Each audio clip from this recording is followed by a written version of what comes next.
Hello, hello, hello.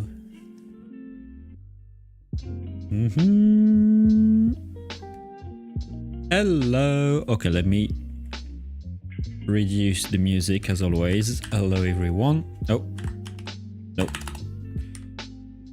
Like this should be better. Okay, and let me screw that. That way it won't move. Hello, everyone. Okay, I can see you. You can see me. That's perfect. Nice. What a weird time to stream. I mean, we're not used to it, but we're getting used to it now.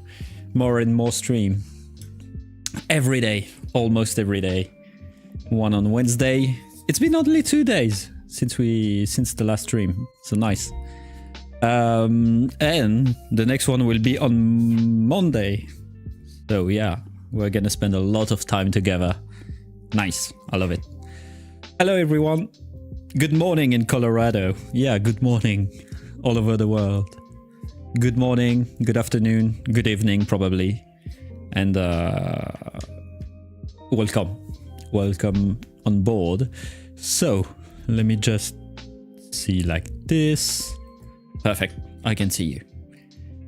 Hello Builder's Mark. Hello Bravery Girl, Danger, QWERTY. Hello everyone. Hello Aito, of course, and Teme, even though we are together already in the office, but still, hello.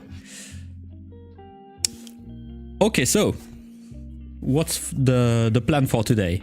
We kind of already discussed about it on Wednesday during the last live stream, but today is gonna be resin printing. It's gonna be kind of like the last solo stream. It's gonna be one of those like how can I say it, like more practical stream. We're gonna make a castle. Exactly, Abyss, we're gonna make a castle. And I mean, it's in the title, but we're gonna make a castle. I'm gonna present you what's the castle, how we're gonna do it, what's the plan around it, and then we're gonna start. I wish that we could do some even more technical live stream. Like I wish we could print together, stream in the print room. But for now, I don't want to show you the print room because it's a mess. It's a huge mess because of me, because we are still working on it.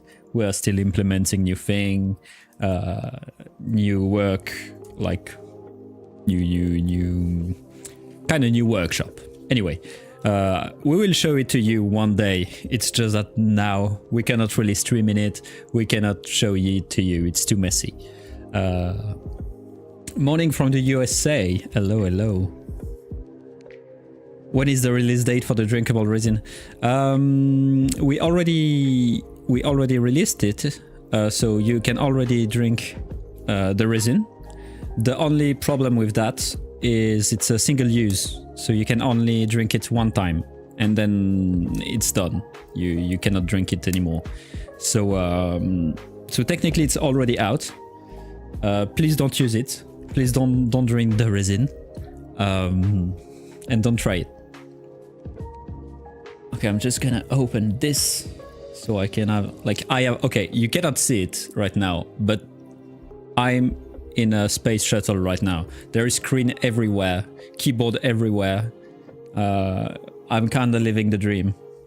And I have 2 mic for myself. I'm only using 1, but I could use 2. Like this. Stop gatekeeping the drinkable resin. Yeah, no, I'm gatekeeping it actually. Only using it for my personal use. I don't want anybody else to use it. Okay, I think I have some stuff on the floor to show you. Okay, I think I can start by presenting you the castle.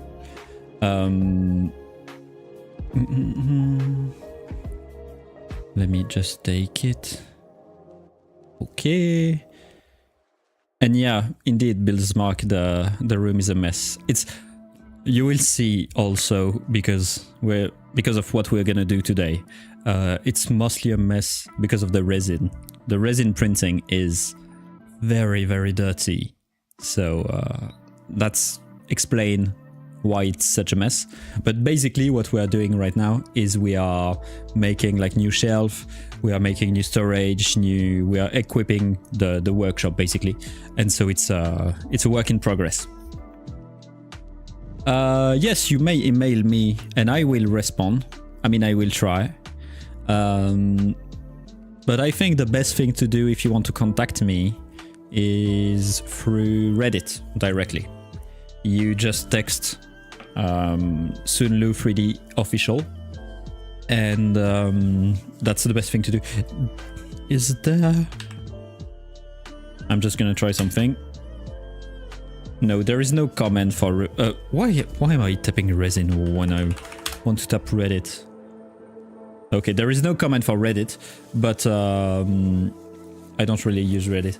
Well, you can email me. You can also text me on Twitch directly. You can send me a whisper, and I will try to answer. Sorry, my nose is a bit clogged today. I hope it's not going to be too disturbing. Okay, so the castle. Let's see.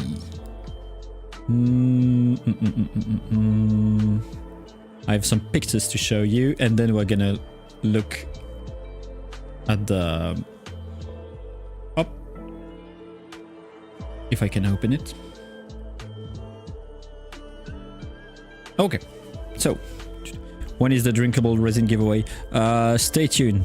Stay tuned, and we will end up doing one day, maybe. Stay tuned. Watch all the stream, and maybe one day we will do it. Okay, so this is not the castle, as you can see, because it's not a castle. This is the base of the castle. We're gonna go through every pictures. So basically, it's been designed by one of our designer in China, and it doesn't... Okay, we're gonna look into every pictures in detail, but basically that's what it looked like. That's the final product. And as you can see, it's made in several parts. And I already started to print the base. So the base is this thing. Yep. But this is the final product. This is what we want to do. And we want to print it, and we want to paint it, and we want to weather it. We want to make it more realistic, add something, maybe some grass, some trees, some like whatever we can find. And what you may not realize is that this is huge, like huge. And it's kind of a problem. You will see why. But this is huge.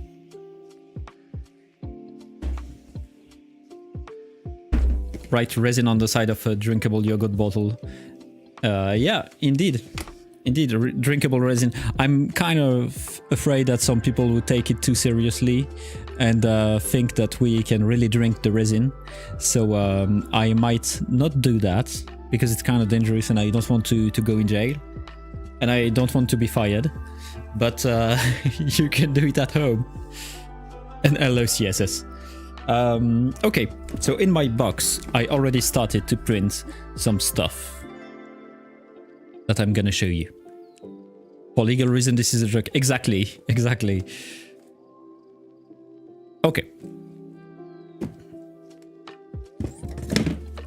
So, yeah, you won't see much because it's black, of course. I'm gonna do this. Nice. And it's also still a bit dirty. But like, basically... Okay, let me show you. If I may... Where is the... Okay, this one. This one is interesting. So basically the base is separated in several parts, and we print each part and we assemble them. Because we cannot obviously print everything at once because it's way too big. So for example, here I have the A, as you can see. And the A is this small part. Oh, let me see. Yeah. The A is this small part. So you can see the size of the thing. Basically, I think, I didn't measure it, but the whole thing is gonna be around, I wanna say like this, maybe this big, like 1 by 1 meter by 1 meter. So it's kind of big. And as we're gonna see soon, there is a big problem with a print that big. There is several problems with print that big. First, we cannot print it as one part, of course, because we don't have a printer that big. And also, even more, if we print it in resin, it's gonna be very, very heavy. We cannot make a part full. Gonna need a bigger printer. I mean, if you have a big printer to give me, yeah, we can try. But the part of the project is to try and work around the material that we have. And we already have a pretty big printer, resin printer. We're gonna talk about it a bit later. So also I want to address something, is why are we gonna do it in resin? Because if you've been following the stream since the beginning, you may have heard me said that each material have, or more like each part, each pieces have its best material, and each material have the best application for it. And in this case, the resin isn't really the best material. It would be quicker and cheaper to do it in filament, or at least it seemed like it. But I have two things to say for that. First, we have way too much resin in the office and we want to use it. And also resin printing is fun. And also there is the problem of, if I show you, maybe this one. Okay. We want as much detail as possible. You can see the roof, for example. You can see the windows. You can see the little tile here. We want as much detail as possible. On this particular design, on this particular model, sorry, this amount of detail can be achievable with a FDM, with filament printer. But it would be better with resin. And also, most importantly, the resin have one very good thing, is that it's way easier to paint and to post-process, to sand, to prime, to paint, to glue, which is a huge advantage. The filament printer, for example, filament prints are way more annoying to paint. It's possible to paint, but it doesn't look as good, and it's kind of annoying. So that's the main reason of why we're doing it in resin. But also, another reason is that, as you can see, this thing have been divided, and the problem with that is that we have parts like this one, for example. Yep, like this, with very sharp edge, very sharp corner. Like, I don't know if you can see it, but there is like, yeah, you can see that very sharp, like I want to say like a needle. This amount of detail can it's gonna be difficult to achieve it with FDM printer. So that's why we want to use resin printing. The only part that's gonna be printing filament is gonna be the big, I'm gonna show it to you, these two big pieces, because it's basically just square. It's just cube, huge cube. It's gonna be made in filaments because it's way easier for us to print.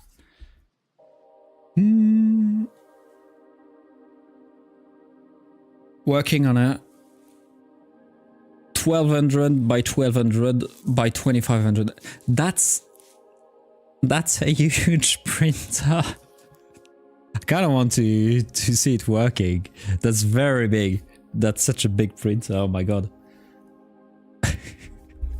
I mean, there is like technically a FDM printer doesn't have any limit. You can make it like as big as you want. It's just gonna make prints very, very slowly because it's so big, and you will need a lot of filament. But basically, you don't have any limits.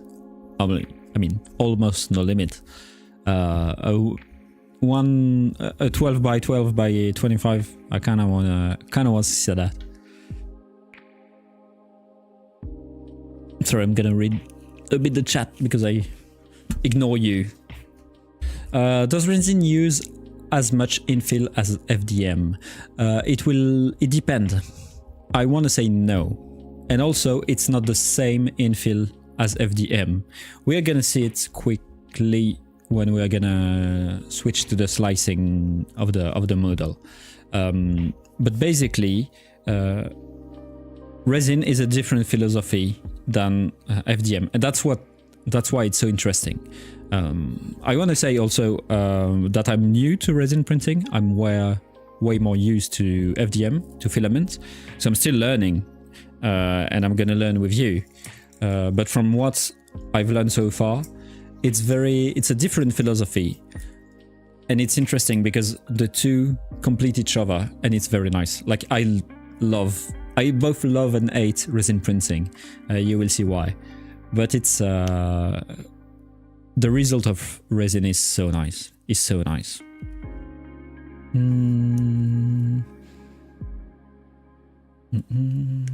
I did a clip from the classic Dungeon and Dragon model built around omelette. Nice, nice. If you have any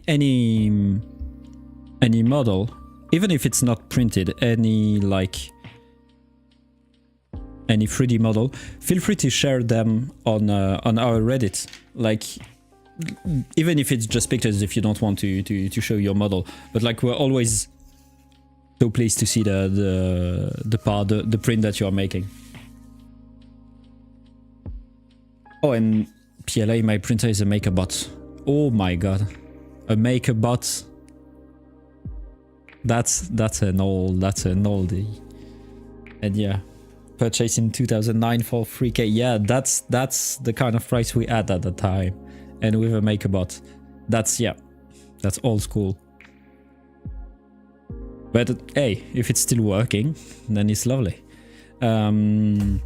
It reminded me that I wanted to talk about something. I wanted to talk about the printer that we have. So in the office right now, for the resin printing, we have two printers. We have a small one and a big one. The small one is a Lego Mars Pro 3. It's a very classical printer, and it's a workhorse. It's so reliable. I love it because it's so reliable. You can send it all the print that you want, and you won't have any problem with it. It's so reliable. The only problem is that it's small. Let me show you. So this is the print. It's pretty small. It's like, I would say this small, the build plate. But it's very reliable, pretty quick, and I love this printer. The other one is a bit more tricky. It's an Anycubic Photon M7, sorry, Max. It's this big boy. This one is way bigger. That's why that's with this one that we could print it. Yep, part like that, like this. Part like that. This is huge for resin printing. This is huge, and it's not the full bed. The full bed is even bigger than that. I think I can print almost two parts like that on the bed. So this is very nice because we can print such big parts with this. But this one is a bit tricky. I had way more problem with this one. It was more like it's a bigger printer, so a bigger printer require more attention. The leveling is more complicated. Everything is more complicated. And also printing big parts have more chance of failure. I just create a new game. As soon as I print it all in MakerBot, I will create a page on our website. Oh, that's nice. Anyone can download the file. That's nice. That's what I like with 3D printing, is sharing, open source. Okay. So I think we did quite it's already been 30 minutes as an introduction. So we're gonna start working on the castle. And while we're working on the castle, I'm gonna try to explain you a bit of how is it gonna work, how the resin printing is working, and what's the main difference between the resin printing and the FDM, the filament. So the first thing is that we are not using the same software. It sounds stupid, but you're not using the same software. This one is since we're gonna print on any cubic. I mean, we're gonna print on both, but for this part, we're gonna print on any cubic. So we're using the slicer because we can directly send the file to the printer, which is very convenient. I'm gonna close this one. Oh. Okay. Nice. So if I take my picture, what we are gonna print today is gonna be one of the tower, because I'm already starting to print the base, but it's not very interesting. So we're gonna print one of the tower, and we're gonna slice it and we're gonna send it to the printer. Just gonna put it in the slicer. So tower, we're gonna work on the, I don't know which one. Let's start with the tower A. I'm gonna put all of them. It's gonna be easier. So that way, hello, Printy the Kid. Welcome to the stream. So that way, we will be able to see all the which one we prefer to print. Of course, it's gonna be a bit laggy. I hope it's not gonna be too laggy. The MakerBot is still working. I've had to purchase new art and extruder. Yeah, it's normal for a printer. It in time burn them out. It's normal for a printer to to change this kind of thing. So it's no wonder. Okay. Why is this one not? Yep. Good. Give me a second. Okay, I don't want to scale them like this. Okay. So those are the tower, and I want to see, because if we look at the pictures, oh, this is the tower here. Okay. Because I also have, maybe it's in main.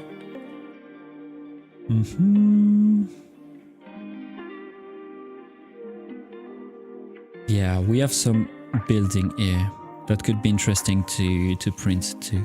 I mean, no, we're gonna do the tower. Okay. So first, what one of the main difference of the resin printing is the time of the print.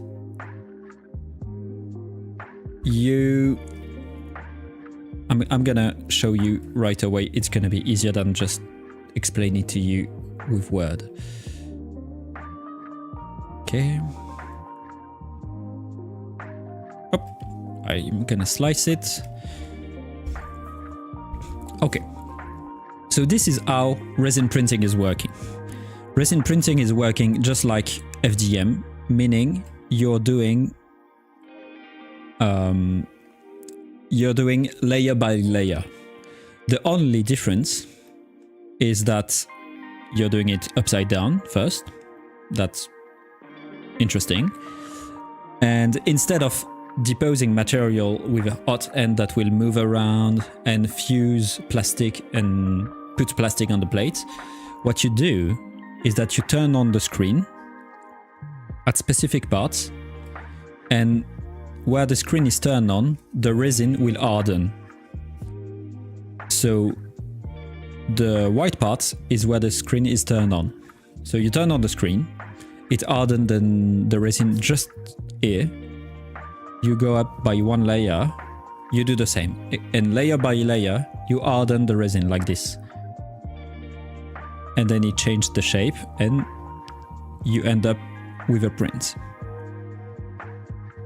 So one of the main difference with the normal filament printing is that filament printing, the more parts you put on your plate, the longer it's gonna be, because your hot end need to move to put material everywhere, then you go up, put material everywhere, etc, etc. It's not the case with resin, because resin basically you just turn on the screen. So if I put one tower here, or if I put this tower, or if I put 5 tower, it's gonna take exactly the same time. Because if I slice, you will see that it just turned on the screen in different place, but the printer will still have to do exactly the same movement. So it doesn't take more time to print bigger parts. What takes more time is just how tall the part is. So for example, this one take 21 hours to print, but if I scale it and I say 50%, so twice as small, technically it should take 10 hours to print. Okay, it's a bad example. What happened? Oh, I think I know why. It's because this one. Okay. Because he's thinking that see 11 hour. It's because he's considering the parts out of the bed as printed parts. And basically it's just because the part is weighs like is less tall, is shorter, so it have to it have less layer to do, and so it's quicker. Okay, I need to read the chat now.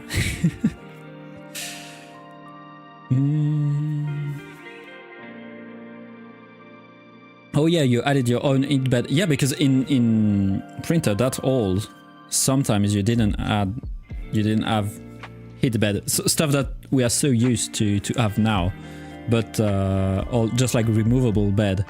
But yeah, back in the day it wasn't like, it was just a glass bed and that's it.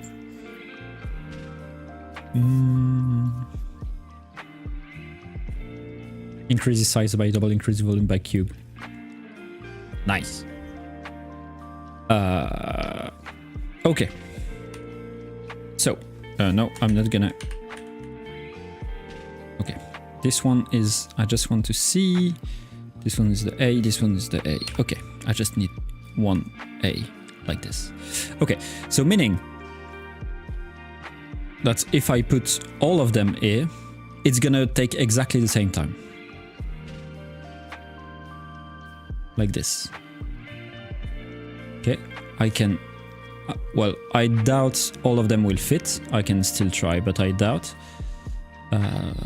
Lay out all of them. Yeah, it won't fit. But so that's the an interesting fact about the resin printing, is that it depends of the height of the model, and that's it. And also of the parameter, of course. If you ask the printer to be quicker, it's going to be quicker. But in terms of the part, if you make a very complicated part with a lot of volume, a lot of resin, it won't necessarily take that long. Now that I say that, if you look at the time, you're gonna say like, that's crazy, like 21 hour, 27 hour print is crazy. Like it's crazy. And it is very, very long. But what you have to consider is that those parts have a layer 8 of 0.05 millimeters. So that's just like in filament printing. When you are printing and you choose the layer 8, you choose usually is 0.2 millimeters is the standard. And this is 0.05. And for example, I started to print this. Yep. So this one, I don't know if you will be able to see it, but this is a FDM print. Well, it failed miserably. This print is made on a Prusa MK3S, and it's printed with a 0.25 nozzle, so a very small nozzle, and it's printed in 0.05 millimeters layer 8. So the same as the resin, except this one should, if it didn't fail, should have stayed for 6 days. It should have been printing for 6 days. Unfortunately, I had a layer shift this morning, but to do just this, it took, I don't want to say any 2 days, 3 days. I don't remember. I think I started it on Thursday morning. So you can see that if you want to accomplish almost the same level of detail as a resin printer, it will actually take way longer on a filament printer. So that's the main advantage of the resin printer, is that you have a level of detail that is amazing compared to FDM, and it's actually quite fast. But also, we will see a bit later, but there is a lot of parameters that you can change, and changing those parameters can make the print quicker or slower. Okay. My print often run 12 or 30 hours each. I mean, 12 hours is okay, because you can just start it in the night, so that's good. 36 hours, you must be sweating when you do it. Must be pretty stressful. Always watching the printer. Oh, by the way, this one is very cool. It's a glow-in-the-dark filament. Well, I cannot show you because there is light everywhere, but it's a glow-in-the-dark. That's why it's so flashy. I wish it was printing. Anyway, it didn't fail. At 100 millimeters second, the longest FDM print I've had was 12 days. Ooh, 12 days. Oh my god. I wish you didn't have any problem. I mean, if you have a 12 by 12 by 25 printer, yeah, no wonder that your print takes so long. Which printer do you have? So currently we have 5 printer. We have for the FDM, for the filament, we have 2 Bamboo Lab P1S and 1 Prusa MK3S Plus. So all of them have a bed of around 20 centimeters. Around, it's a bit bigger for the bamboo. It's around this 20-25. I don't exactly remember. So it's pretty standard printer. And for the resin, we have an Elego Mars 3 Pro, so the small one, and the big one here is an Anycubic Photon Mono M7. This is the one that we're gonna use. I mean, we're gonna use both of them today, the small one and the big one, but we're gonna slice on the big one first. What's the favorite thing I have printed? Oh my god, that's so complicated to answer. Oh my god, I don't know. I really don't know. I think it's gonna be thing that changed my life. I mean, maybe it's a bit of another statement, but that make my life easier, like a tool or something very like that I use almost every day. I don't know what it could be, but it gotta be something like this, like a tool. I mean, there is print that I love, like this one, for example.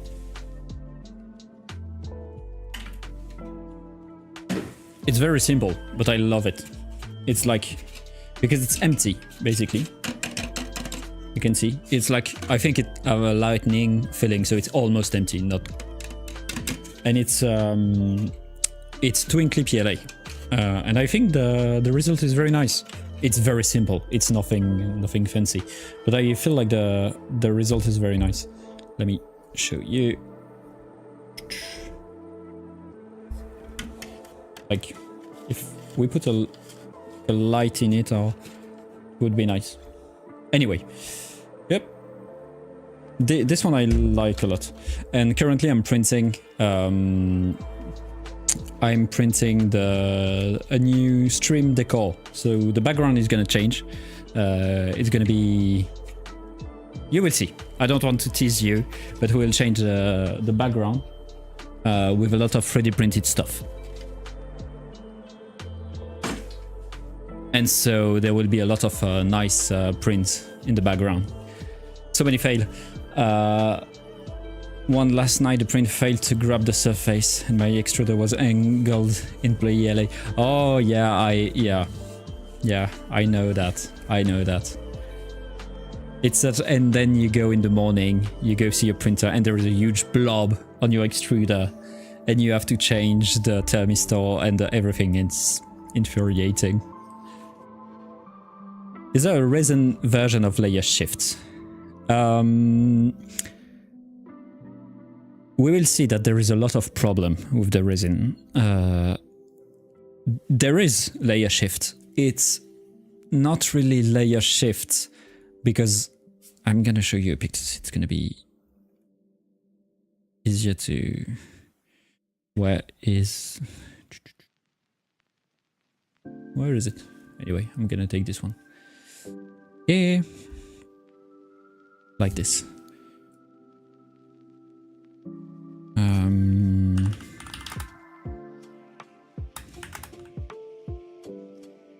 Okay, so let me show you, for example. So this is the printer. Oh, this one is better. So this is our small printer.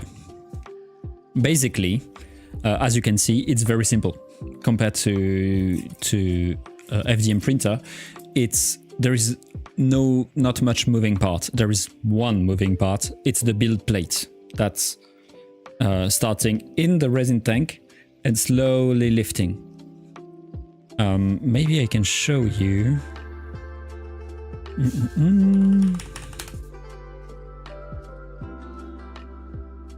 I'm gonna show you a time lapse. It's gonna be easier to see.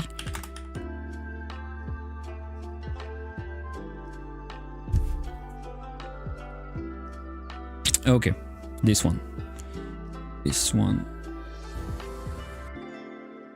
Okay, you see, and it's an Elegoo. I don't know which one. Oh, it's not even an Elegoo, but anyway.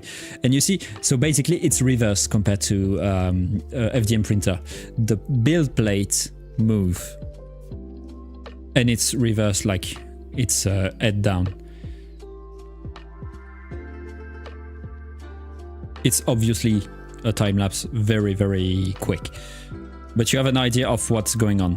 And also, if you look into the clear resin, you can see the blue part here is the screen turning on.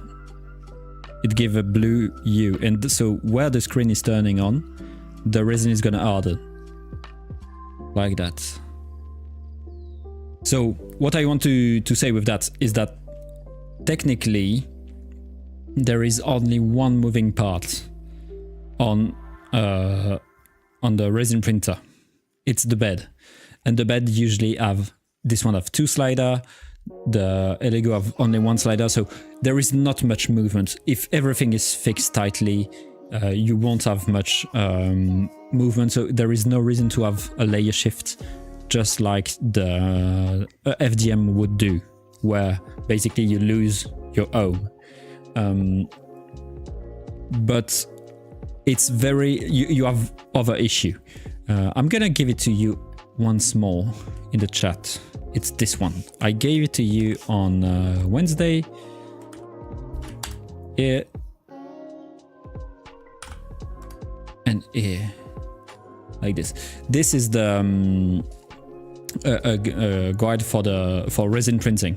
And it's very, very useful if you're starting in it. It's very, very useful. And at the end, there is some troubleshooting for it.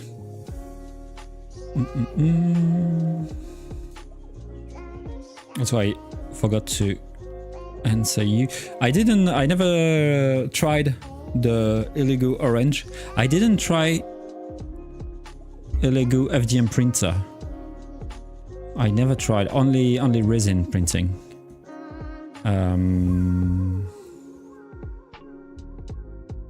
Oh, let me just put it back here. My most used print is a light arc I made so I can use it. Oh yeah, yeah. I wanted to do that. I wanted to do that, and because we're gonna paint the castle, and I wanted to do that to have a better lighting of the table. So maybe we're gonna do it also. It must be very useful, yeah. And also we're gonna print paintbrush booth. Resin print, resin wise I have printed mostly model. That's the huge advantage of resin printing. I don't have any. Oh yeah, I do. I do have stuff to show you. So this is printed in red wax resin, and you can see. Maybe you can focus. You can see the amount of detail. I want to show you his mouth, because you can see. Yeah, you can even see his tongue inside, and look at the amount of detail that there is on this one.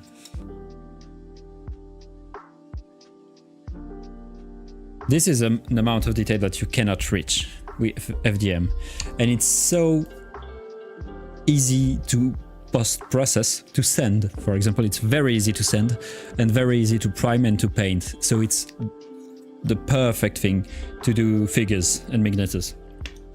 Resin is lovely for that. So I would say my favorite prints on resin have been magnetars, because it looks so good.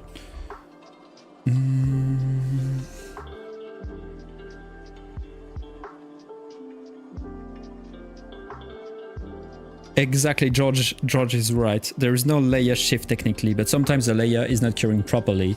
It peel away from the model, and at that point there is a visible line. And it can be also a bit worse than that. I have it on one of our prints.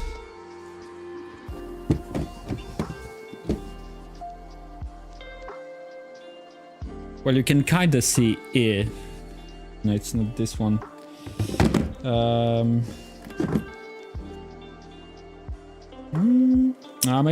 Maybe I don't have the parts here.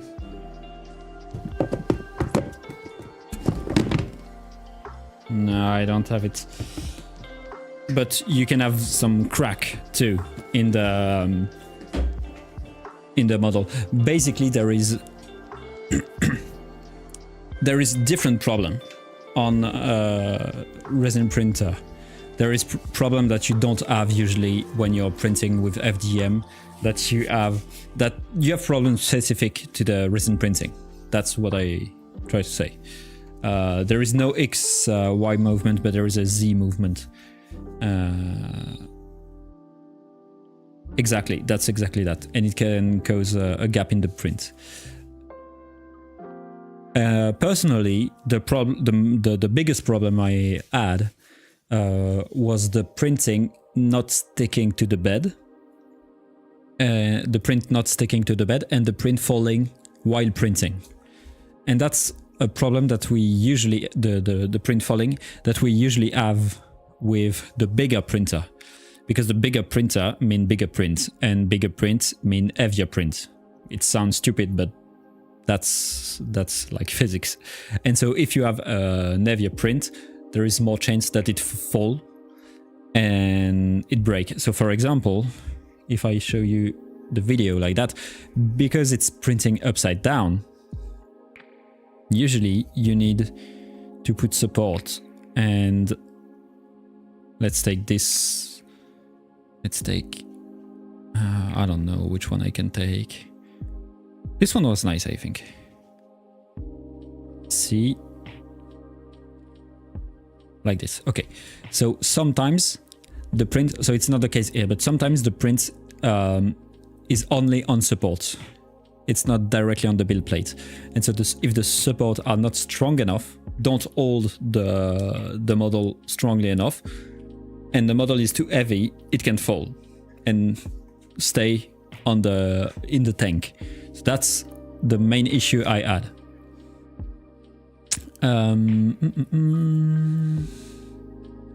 You must be paid really good for working late evening and night. It's not usual to have stream that. I mean, yeah, it's usual to have stream late at night, but we don't do that much stream, so it's not a problem. And currently it's 5:46, so it's not that late. Thank you for worrying. And for usual stream on Wednesday, yeah, we're starting at 8 usually. Volume increase exponentially to size, so the same strength material is not able to support the weight. Exactly. And that's why also I have like almost no failure on the small one, and on the big one I usually have a lot more failure on the big one, which is kind of frustrating. But at least the big one, the Anycubic, have a very nice features, is that it detects when a print failed or fall in the tank, when there is not enough resin in the tank, or when it's sticking too much to the tank. It detects it and it poses the print, which is very, very convenient. You need to dry the resin before using it. No. Hopefully no. But it's a bit tricky, because if you don't have to dry the resin, you have to keep the room in the in a stable temperature. If you open a window, for example, the print can fail. You need to keep the resin at the same temperature. And also, resin can perish over time, because it can cure, because if it's too old, it won't exactly react the same. Bigger prints mean bigger peel force. Exactly. You can even hear the film. It's like... and also... Okay, I'm gonna show you something.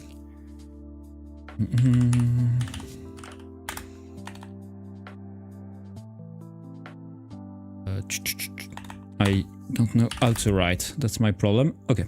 No, that's not what I'm looking for. So basically, with a printer, you have this one. Or let's look at this. So it's the tank that contains the resin. And you can remove it because you need to clean it, you need to empty it, etc. And at the bottom of the tank, there is a film, a plastic film like that, a transparent one, to contain the resin, of course.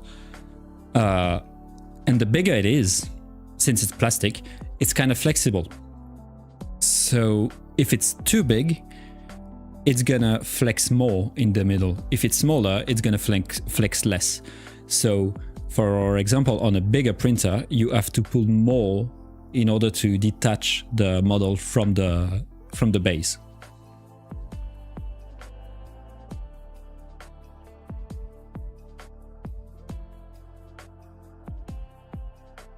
That's why it's important to make a hollow model. Yeah, exactly. And we're gonna look into this.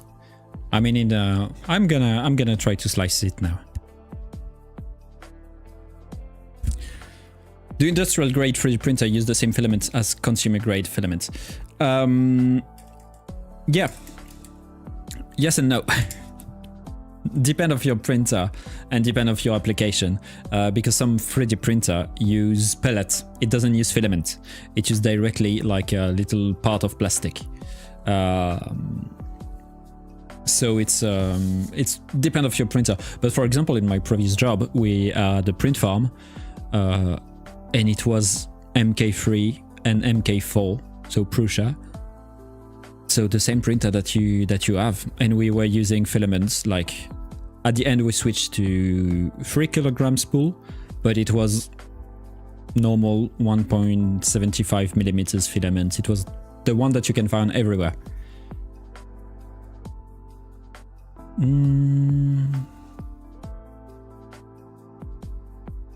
Another thought on the issue: making good support takes so much more time that it should be taken into account for the total print time. Yeah, indeed. And it's okay. I have an issue. I mean, I didn't try much slicer. I tried only 2 slicer, which is Anycubic Workshop and Shitubox. But I have a huge issue with the support and the slicer, because usually they are very annoying, and the way that they are putting support can be infuriating. Let's put it that way. Okay, I think we can try to slice apart. It's gonna be easier to visualize it and to see how it's working. Why don't consumer grade printer manufacturer use pellet and not filaments, since pellets are usually cheaper? Because filament is, I think, I don't have the answer to that, but I think it's because filament is way more convenient to use. Because for example, with pellet, you would need something to take the pellet, melt it, and put it in the extruder, while the filament, you just put it in the extruder directly. It's like the size is fixed and it's made by the filament maker. With pellet, it would lead to more problematic thing, and you would need a bigger extruder to melt it. So I think it's also way more convenient, because you can just remove the filaments, change the spool. It's easier.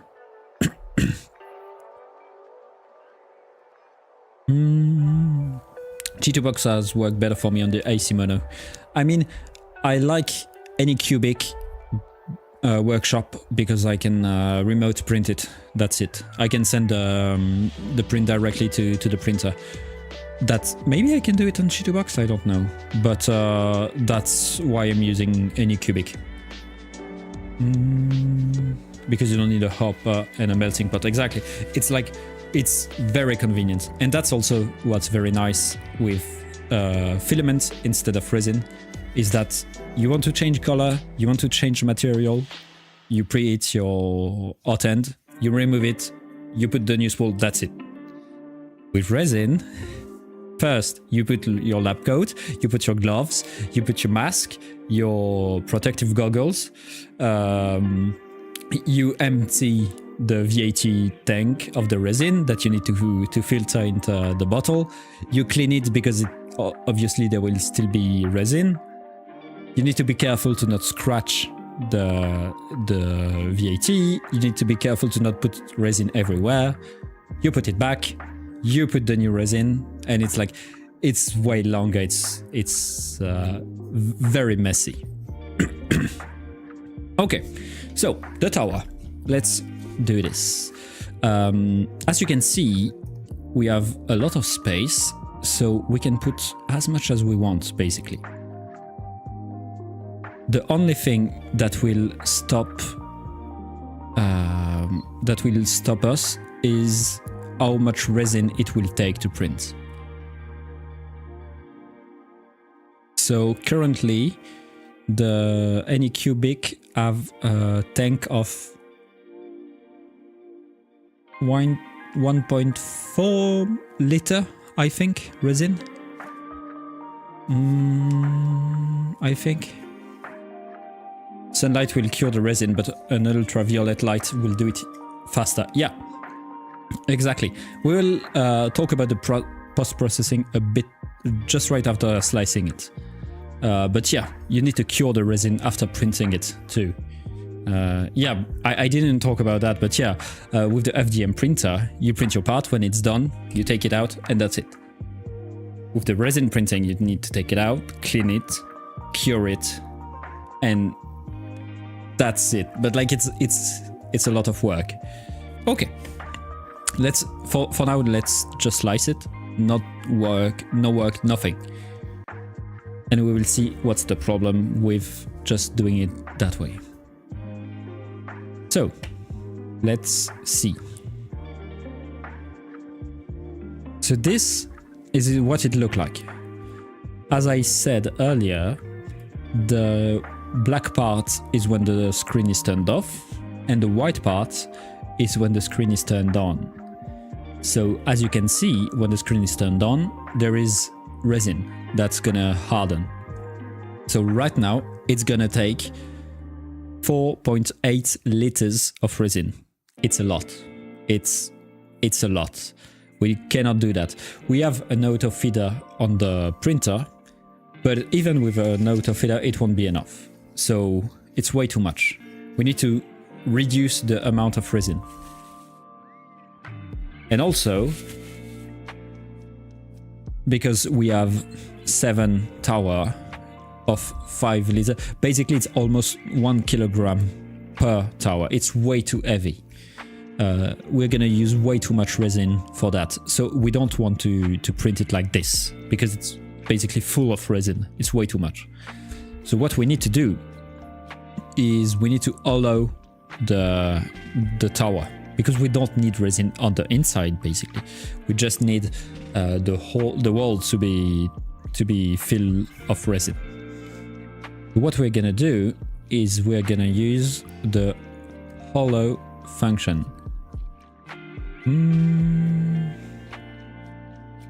So I'm gonna take, for example, this tower, and I can change the setting of what I want. Did you study engineering in college, and how did you get into Sunlu? Yeah, I studied engineering since high school, and I cannot say that I'm an engineer, because legally I cannot pretend to be an engineer, but technically I did an engineering school in Canada, and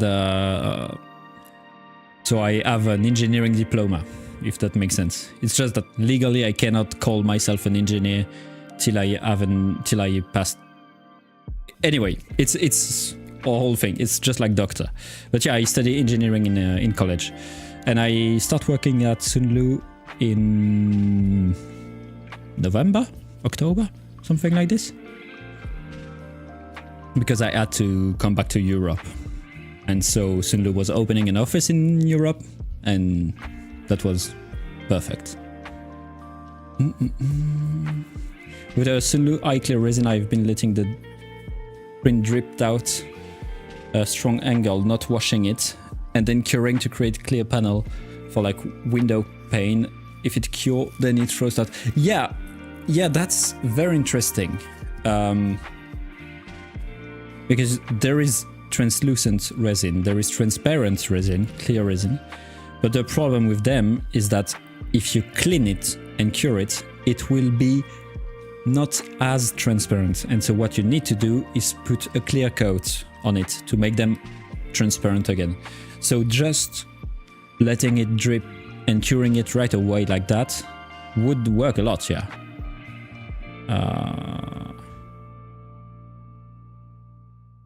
I don't even know how to spell engineer, but I is one.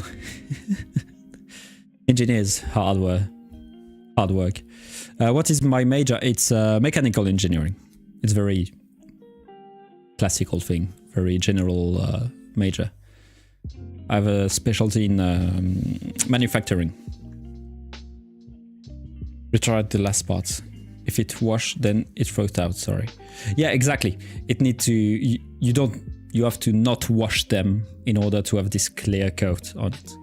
Or you can sand it, and it's a lot of work to have a very nice clear coat. Okay, let's go back to hollowing our part. So, like this. So we choose the wall thickness. For now, I'm at 6 millimeters wall thickness, accuracy of 1 millimeters, and the direction if we want to allow it on the inside or the outside. Well, of course, it's only on the inside. And also, how we want to make the infill inside.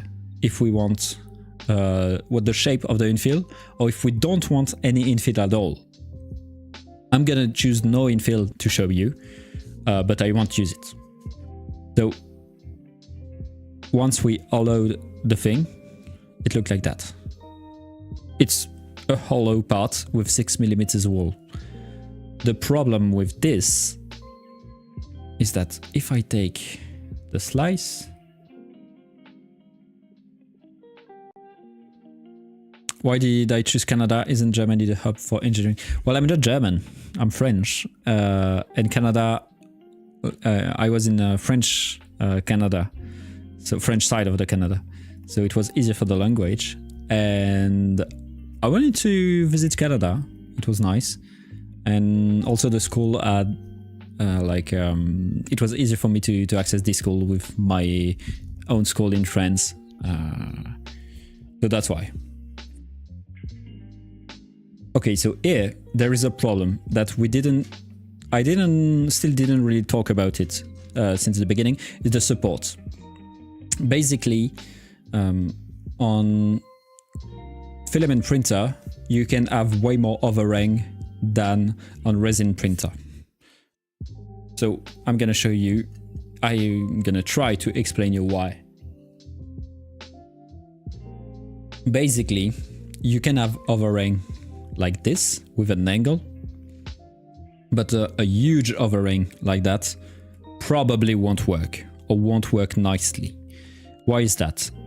Because as I said, we are printing upside down and we are always curing the resin, pulling it out of the print, curing it, pulling it out, exactly. So when we do that, I'm gonna try to, okay. You have to imagine that it's hollow, like this. We are pulling it out, waiting, pulling it back in the resin, curing, up, we do this, and then we pull out. The problem is that there is absolutely no support on this. If I look at this, it's gonna be like that. So we will have to pull all this resin, this cured resin, out of the printer, and we have to keep in mind that it's only 0.05 millimeters thick, the amount of resin here that we need to pull. So basically it's gonna break. We're not gonna be able to pull this, it's way too big. So we need to add support, or in our case that's what we're gonna do. We need to add infill. We cannot leave it empty like this. Empty like this. Yep. So, return to it. So if I hollow it like this, I'm gonna choose one of the infill. Basically, BCC or FCC, I'm gonna show you the difference, is just the pattern of the infill. And you have to keep in mind that the infill is not the same as the infill of filament. You don't have gyroid, honeycomb, or thing like this. So this is the FCC.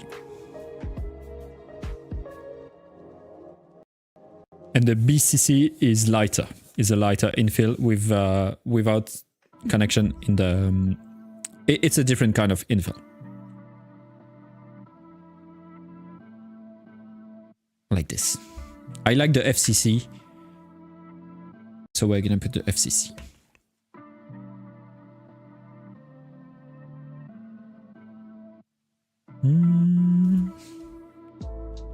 This, okay, FCC. And so now, if we're moving here, you can see that we have a whole structure that will hold the resin and will allow it to pull the resin nicely. Okay, I'm just gonna make the cell a bit bigger. So making the cell bigger will reduce the amount of infill, basically. It's like reducing the percentage of infill on FDM printer. It's just because I don't need that much amount.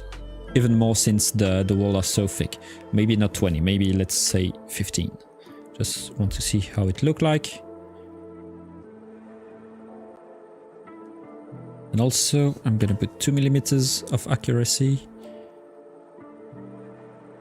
Like this, okay. The accuracy is the level of detail from the outside. So for example, if I put 0.5 millimeters, oh.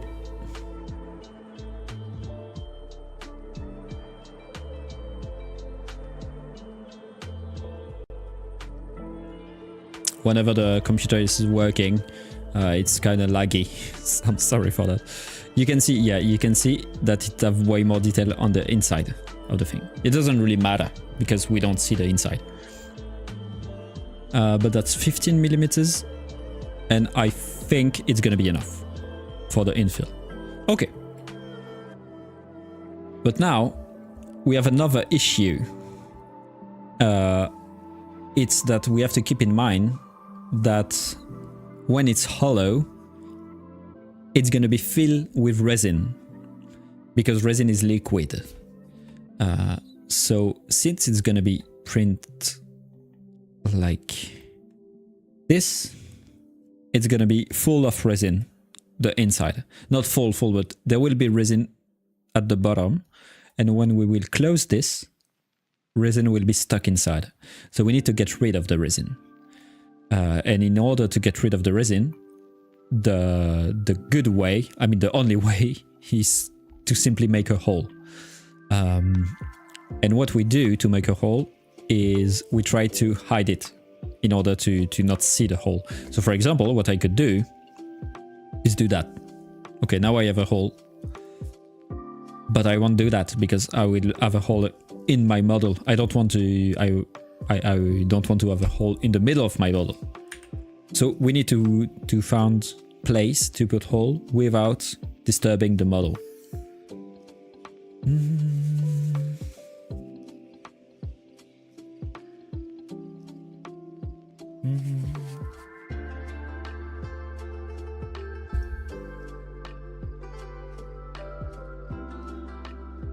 I read a manufacturing process book named Kalpakian Schmidt, which talk about various process like more on a primitive manufacturing, casting, welding, etc. Very interesting. It's very interesting. I love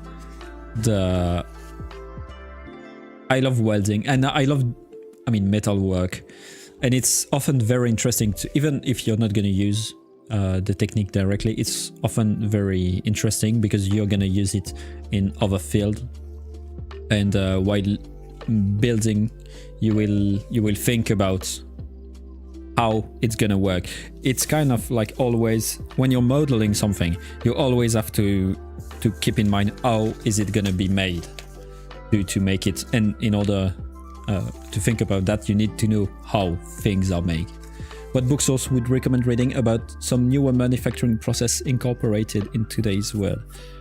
I don't know what book I would recommend. I don't have a specific title to give you.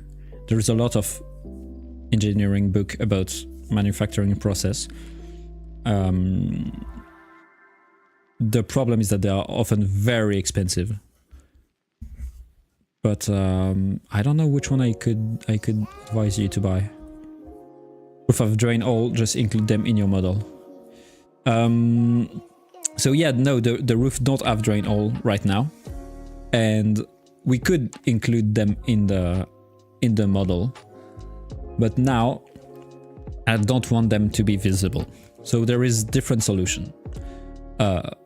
First, I could put hole at the bottom, just like that, because the bottom is gonna be glued. We're not gonna see it, and I'm gonna put hole in the bottom. Also, putting hole in the bottom will reduce the amount of resin on the build plates, so it will make it easier to detach from the build plate. It can be kind of counterproductive because it can then be weaker when we print. But I know my printer, and I know that it tends to stick a bit too much to the build plate, so I don't worry too much about it. Like this, I'm just gonna... Okay, let me just do it again. Just trying to be clean. But I will explain you later why it's a problem to put hole only on the bottom. I'm just gonna put them all. And also we have to... Okay, you can choose the size of the hole, you can choose how deep you want it, and it depends on the slicer. But for me, I'm taking the bigger hole, like this. Okay, perfect. What process did you study in college? It's gonna sound quite bad to say it like that, but I didn't study much. I mean, I studied a lot of different process, but we didn't go that much into detail. It was mostly at work that I learned about process, but it was mainly about metal working, which is the most common thing. So welding, milling, turning, this kind of thing. Casting, of course. I study quite a lot of composite material forming, which is very interesting. And it's also interesting because it's still, even on an industrial level, it's still kind of DIY. I don't want to say that like that, but it's still technique that you can use yourself. It's still very handmade in some industry, which is interesting. And I study, of course, a bit of additive manufacturing, so 3D printing. But what I learned was mostly in at work.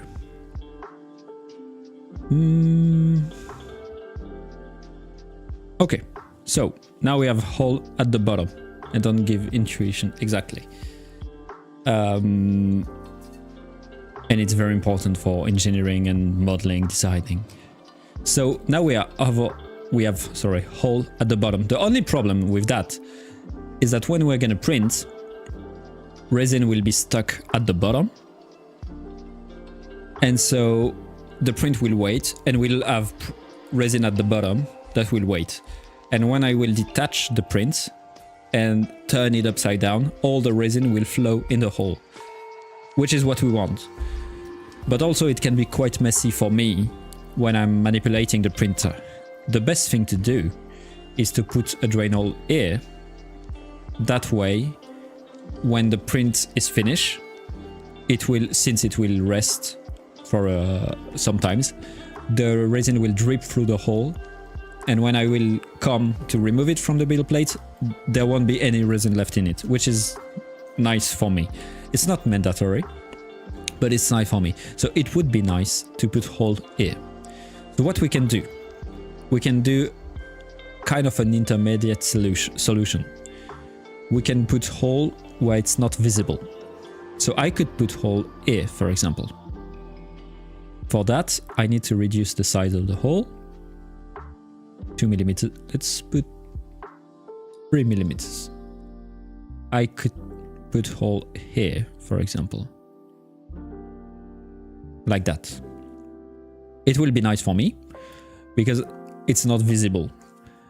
But we have to, if I slice it, we have to be sure that it won't be a problem for the model. So I look into where is the hole? Where is it? Did I miss it? I might have missed it. Oh no, it is. You can see it's here. And you can see it's not gonna be disturbing for the model. The model will still be able to print. So that's a solution.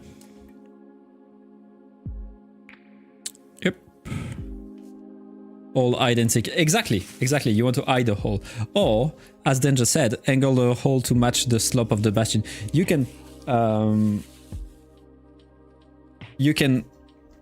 angle it to match, because as you see, if I do it again, it's an oval shape, an ellipse shape. So we can angle it to make it vertical to the thing, which is better. And also, what I wanted to say is that when you cannot hide a fetus, that's a general thought about modeling. When you cannot hide a fetus, one thing to do is to embrace it and to make it a feature of the design. So we could imagine making hole in it and making it part of the model. So we are not gonna do that here because we don't have time. Yep. So we could put here with an angle. I'm gonna try to. I don't even know on a workshop how to make it on an angle. Maybe if I put it. No, it shouldn't. It wouldn't work. I'm gonna keep it at 3. Okay. Yeah, I don't even know how to make it at an angle with this software.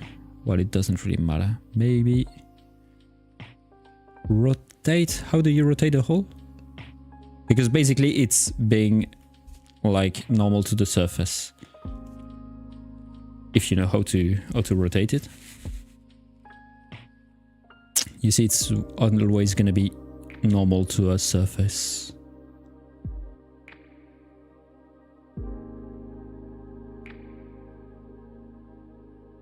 Or maybe, give me a second. What if I do it's like that? No, I cannot put it on the... Yeah, I can only put it that way.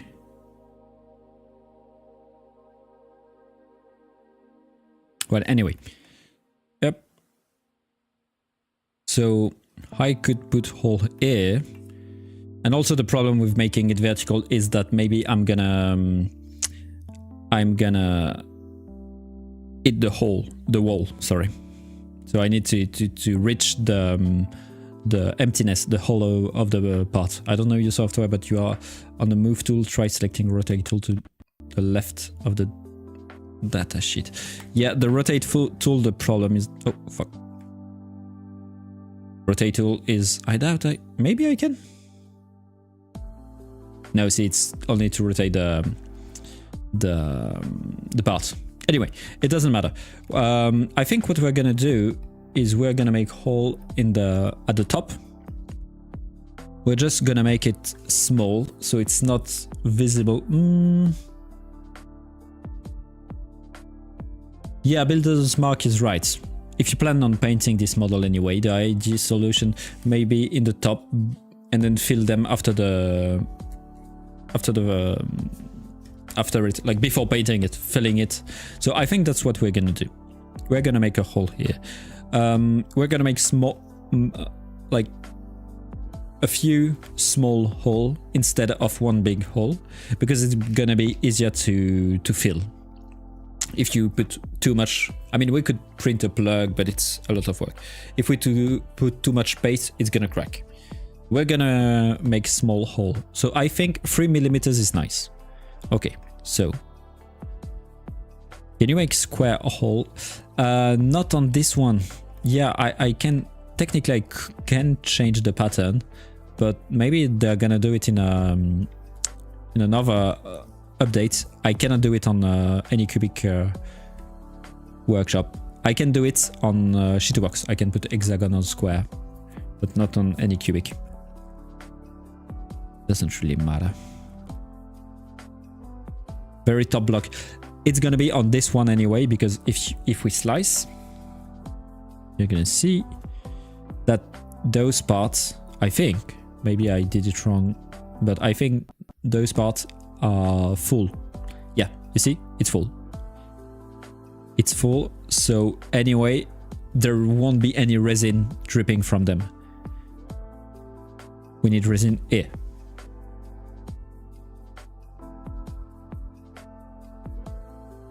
And something is that I'm gonna punch it in the middle. Mostly, I mean, I can put it around, but I'm not gonna put it too close to the hole, to the wall, sorry, because if I fill it, it's gonna be a pain to sand if it's too close. I want to put it in the middle, that way it's gonna be easier to work.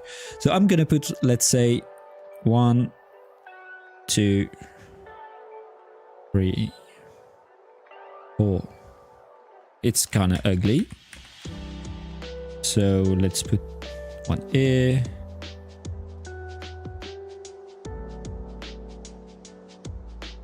Something like this.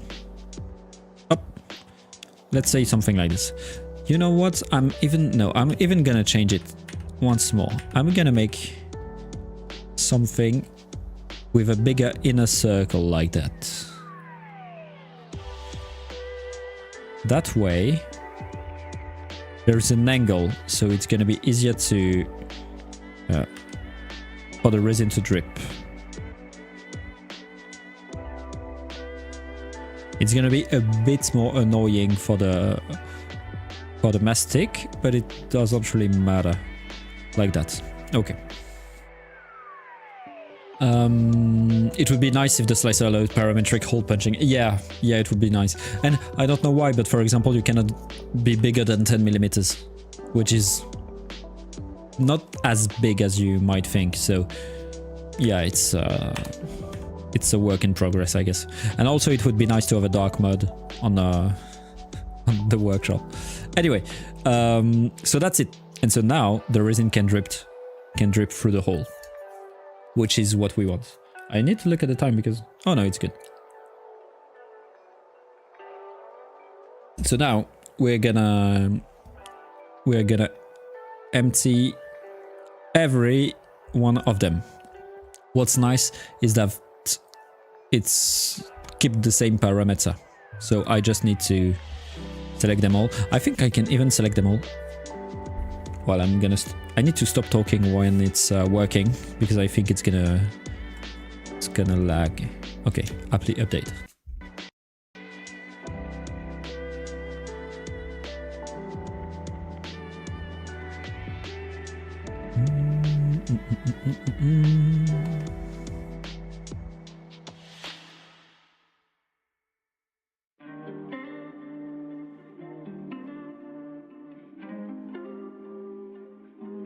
Well, now I cannot speak because and I need to stop kicking this camera. I need to fix it another way.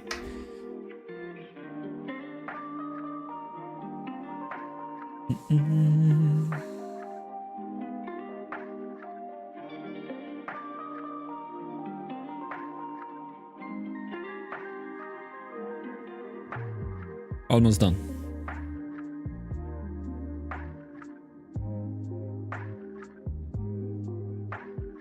Okay, done. Nice. So if we look at it, it's the whole hollow. So if we slice it,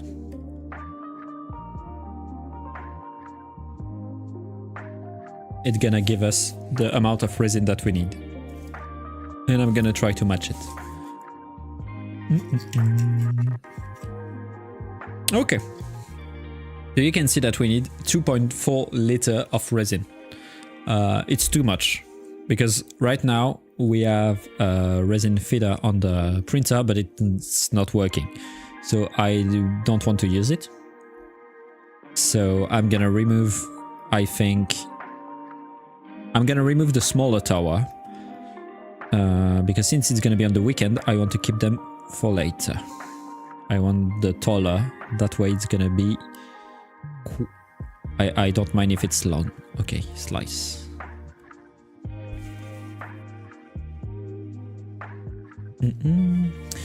We didn't talk that much about the support because we don't need support for those parts, which is nice.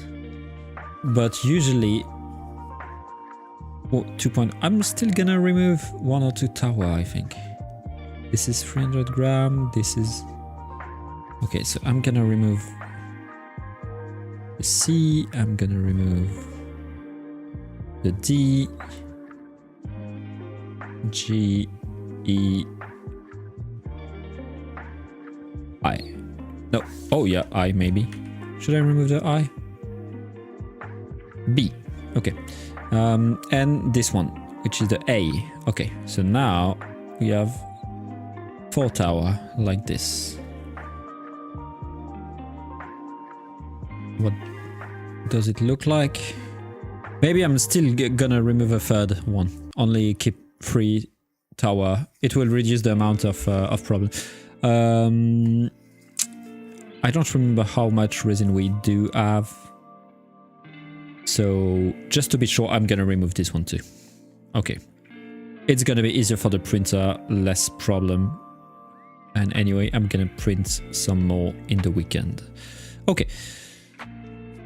So now let's do the same. Let's punch some hole in the print. In the parts, alright. Oh. Like this. And now let's do the bottom.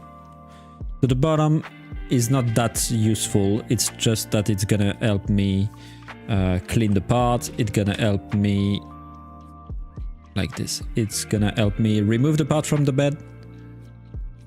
So that's nice.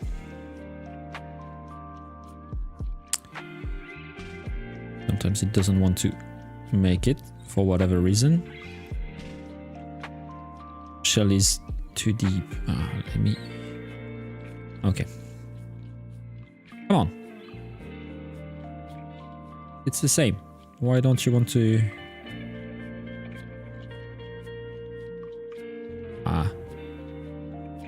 Well. The shell is too deep. It's the same. It's the same as always. I don't know what you... I don't know why you're complaining. Okay. Well, it doesn't change much anyway. Okay. Let's try making it smaller. Moving it around. Oh. Succeed. Okay, well. That will do. It's not the most beautiful thing, but that will do. And that's it. Our model are ready. So we could add support. Well, on this one we don't need support because the overhang here is way enough to support the thing. But I'm still gonna add support on this one just to show you. I will remove it later, but I will still add it now to show you. Support.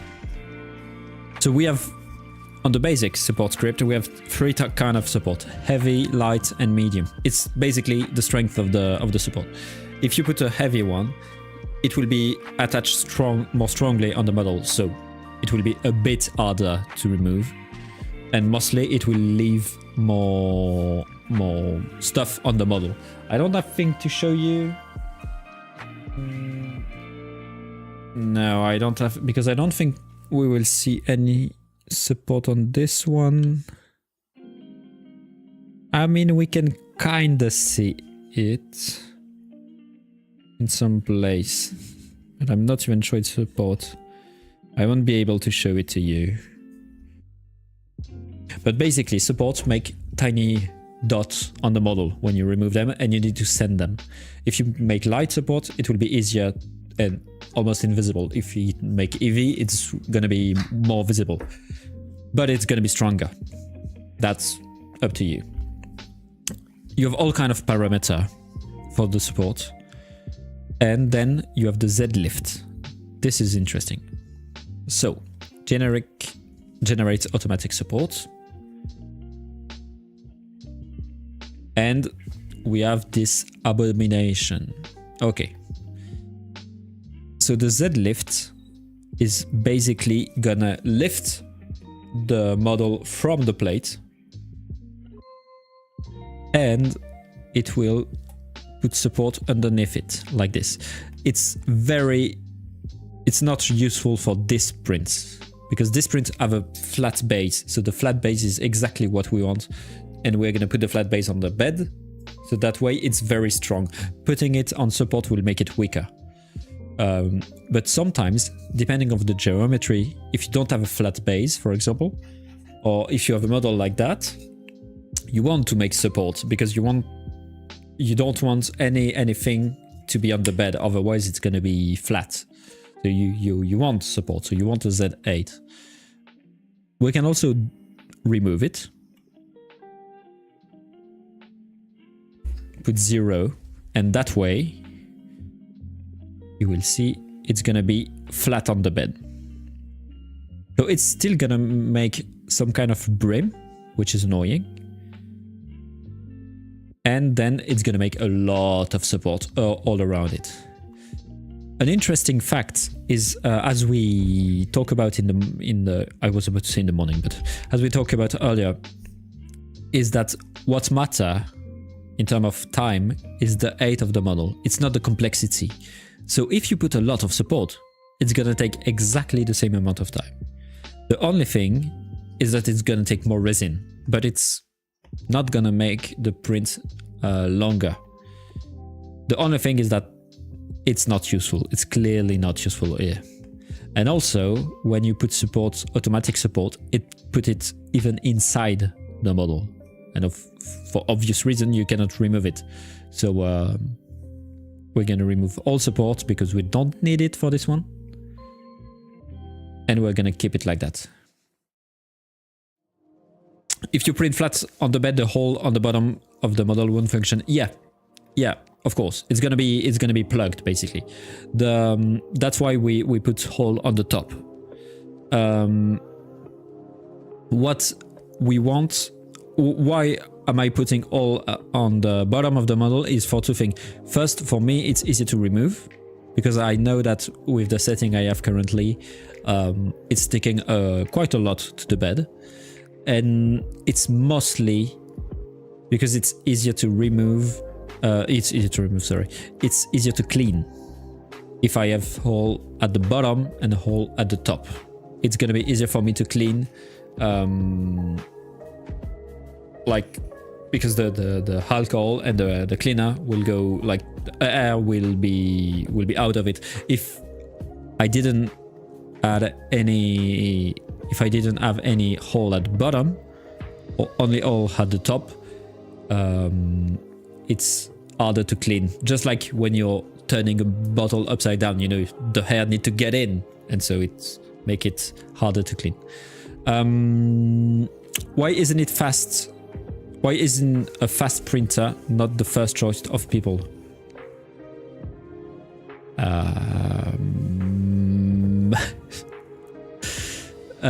Because it's more expensive usually, a fast printer. And because fast doesn't necessarily mean good. It can be fast but prints poorly. And also it can make a lot of noise. But usually high-end printer are the one who are gonna be faster too, like nicer and faster. But I think the main reason is the price. Okay. Also, I wanted to mention something. I'm gonna show you a random print. So I'm gonna go take SLA. This one. If I take Victory statue, nice. Okay.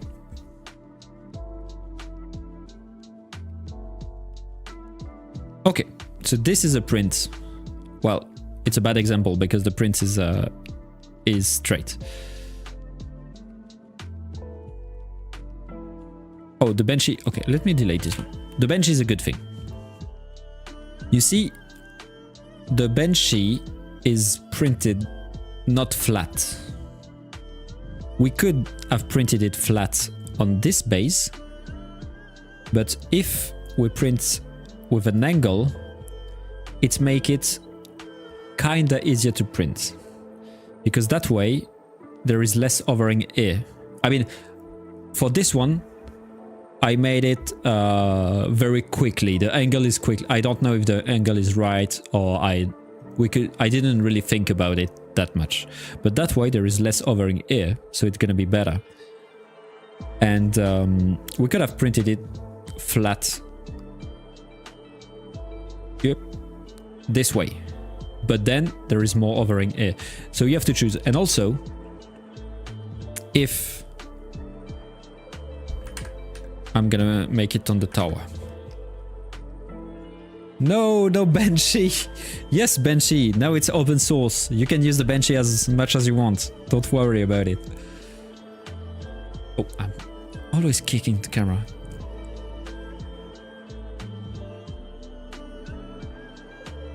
That makes the sign I have in the shop on the wall. Fast, good, cheap. You only get to pick 2. Yeah, exactly. Exactly. You can have... You cannot have the free. Banshee is free. Exactly. It's open source. Everyone can use it. Oh, let me put it here. Okay. It's a good thing because it reminds me that... Okay, let's slice this one. I want to show you something. As we said, the tower is very tall. So it takes 27 hours to print. Very long. I don't care because it's going to be the weekend. But anyway, it's very, very long to print. So what I can do is I can rotate it. Because if I print it this way... Okay, I'm going to exaggerate. But let's say I'm putting it this way.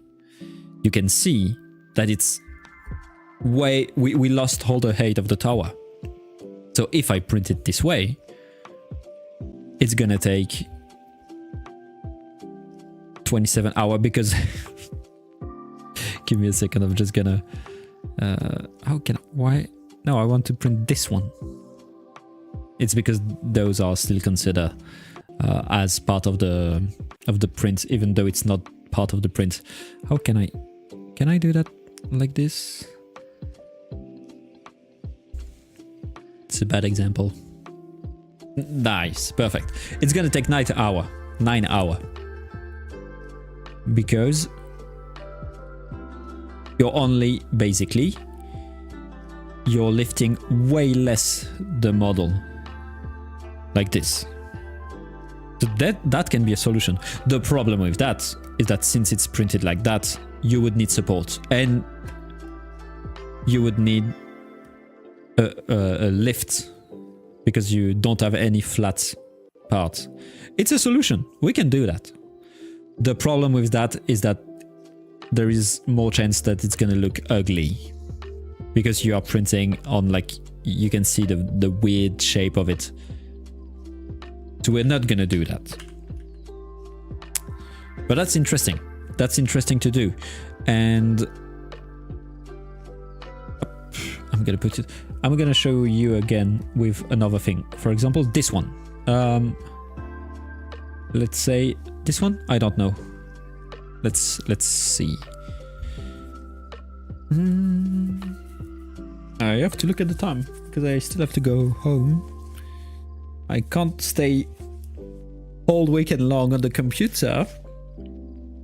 Okay, but I want to send the prints before cutting the stream. Of course it's lagging. Okay. This way. Nice. And so this is a pre-supported version, but you can see that the guy who made it didn't made it flat to the base. It's made it a bit with an angle, and there is different reason for that, but sometimes it's also because, as we see with the Banshee, we don't want too much overhang, and sometimes we want detail at a specific place, and so this way, for example, there is a support on the sword. There is, like, you need to think about your model, and you need to adapt it to know how to print it.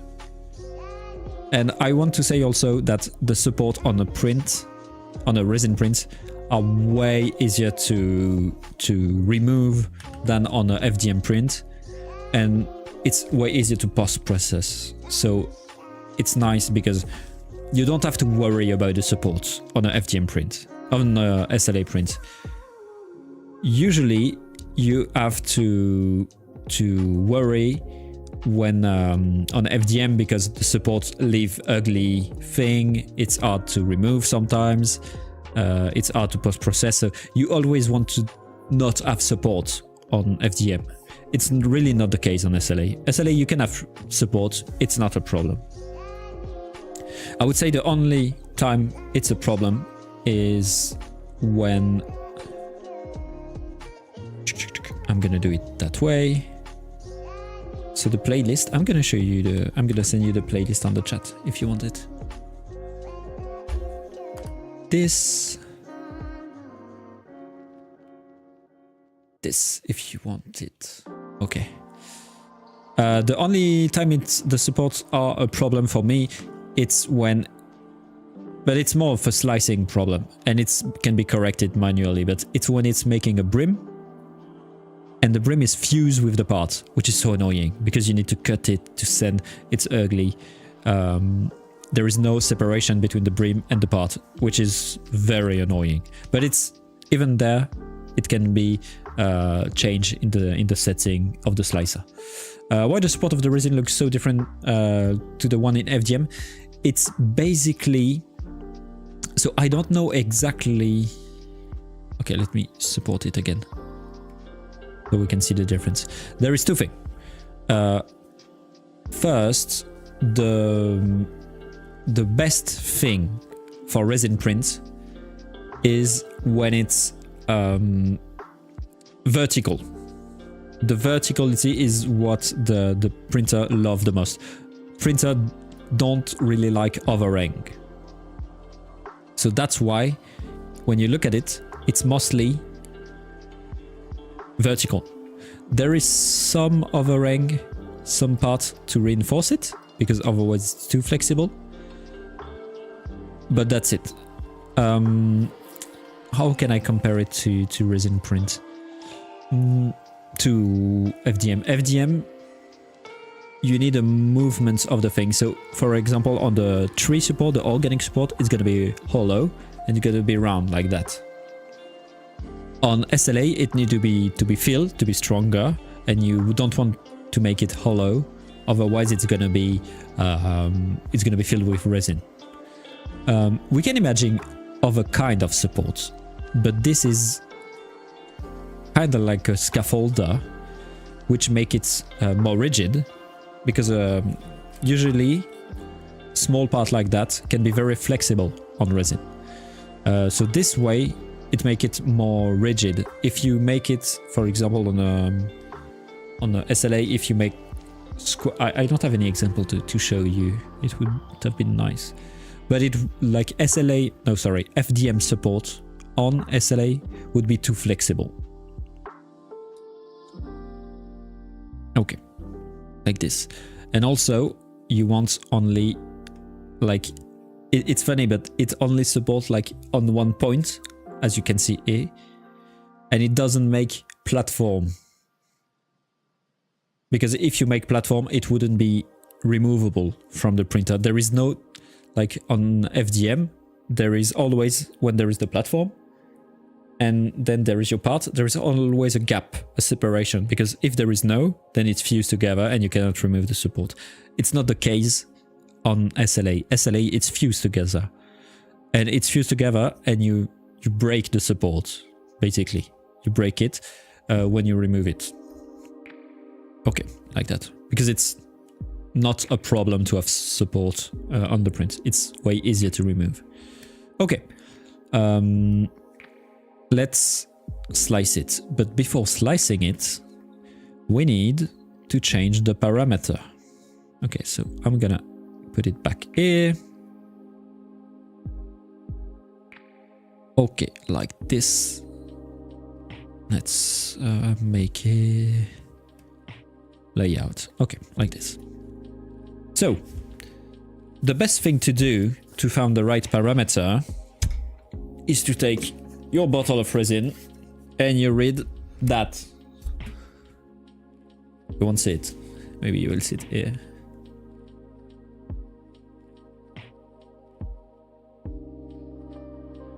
There's a little tab and you read it and it's a normal exposure time, bottom exposure time and bottom layer. That's the most basic parameter. Or what you can do is go on sunlu.com, go to datasheet of your resin, and then I'm gonna open it.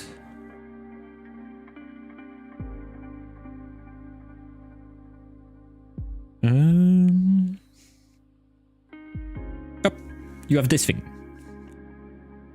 And on this thing, so there is all kind of mechanical properties of the resin. So we're gonna use the high toughness resin on solid gray. The color doesn't change anything to the parameter, but we're gonna use high toughness resin. I want to... No, I'm gonna talk about it right after. Oh no, right now. I'm gonna use... I'm messing with myself. I'm gonna use solid gray. It's mainly because of the paint. The base color of the resin will change how the paint look, depending of what you want.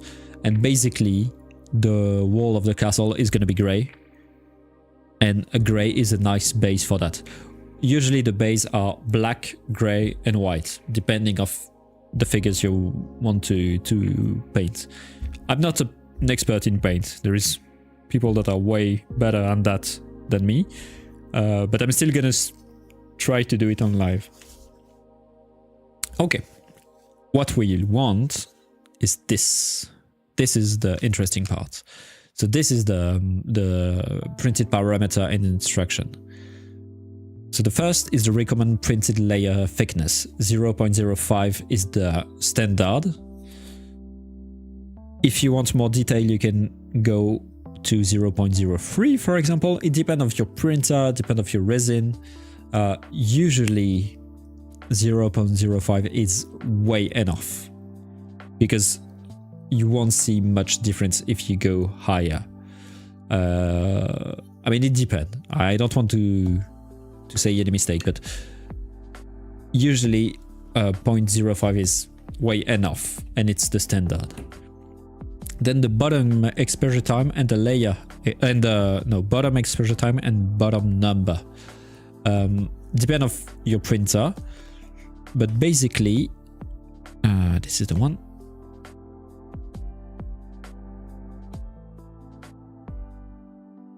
Yeah, there is a great test model. Yeah, it's well, it depends of the thing, but it's called REF. REF?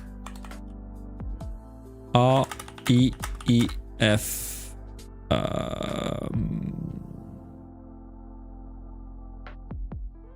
Like this, I think. I'm looking for some... Yeah, exactly. Look like... No, it's not that. But anyway, it's a file. You take the G-code automatically done by the constructor, like this, exactly. And it will... you take the G-code made for your machine, and it will make a test, kind of like a temp tower on FDM. This one will make a test with different exposure time, and you take it, you look at what's the best, and that's it. Okay, back to our parameter. For now, we're gonna take the normal parameter of the thing. So the bottom layer is the first layer. Those layer, so we choose either 5, 6, the number that we consider as bottom layer. So here they say between 5 and 10. The more there is, the stronger it will be attached to the bed. We cure them differently because we want them to be attached to the bed more strongly. So here we have, where did I, 6 bottom layer.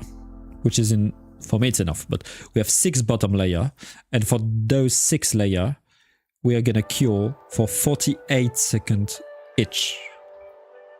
And the parameter say to cure them for between 10 and 60 seconds. The more you will cure, the stronger it will attach to the bed, and the stronger it will attach to the bed, the harder it will be to remove, but the less chance there is for the print to fall. So you have to find it yourself, basically, depending of the resin, of the printer, of the print itself. From my experience on this printer, this filler, I was about to say filament, this resin, I think that 6 bottom layer and 48 second per layer is enough. It's even a bit too strong, but that's good. Okay, then we have the layer exposure time, which is very, very important, and this is what the test model is used for, to find the right exposure time for your resin and your printer. So now our normal exposure time is 2 seconds for this one. I use 2 seconds because that's what I use for the wall for this, and it worked nicely. It's basically the same resin as this one, but in gray, not black. Okay, and it worked nicely. You don't want to over cure it, but you still want to cure it enough. Like you don't want to put 0.5 seconds. You need to find the right amount. Does manufacturer use 3D printers to mass batch production of anything beside prototyping? Yeah, actually, yeah. In my previous job, some parts were made in 3D printing, were 3D printed. It depends on the part.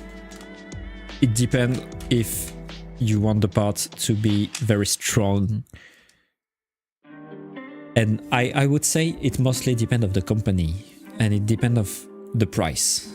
We did that because it was quite of a small company, and for example, for one of our clients, the maximum part that we were doing, the maximum number of parts was 600 for this client, which is, for us, it was a lot, like a lot. So for small batch like that, 3D printing is very nice because you can very quickly adapt, you can quickly change the design. It won't matter, it won't be that expensive, it's quite cheap. But if you are doing, like, let's say 2,000, 5,000, 10,000 parts, then 3D printing is gonna be a bit too slow and a bit too expensive. What you want to do, for example, for this kind of parts is molding. Because when you do plastic molding, what's very expensive is the mold. But the plastic itself, the injection is cheap.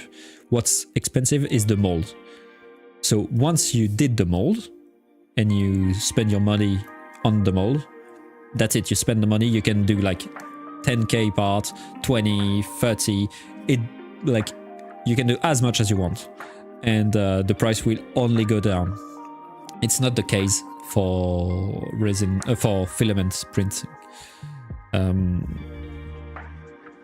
Another way to put it is that if you print with a 3D printer, the parts have a cost, and no matter how much part you're making, the cost will be the same per part. With molding, for example, the more part you make, the less expensive it's gonna be per part. It's a way to put it. It's not 100% true, but that's a way to put it. So yeah, manufacturers actually use mass production 3D printing. It depends on the company, depends on the business, of the need, this kind of thing. Okay, back to it. I'm gonna stay in basic control. If I go in advanced, there's all kind of different speed, retraction speed that will change.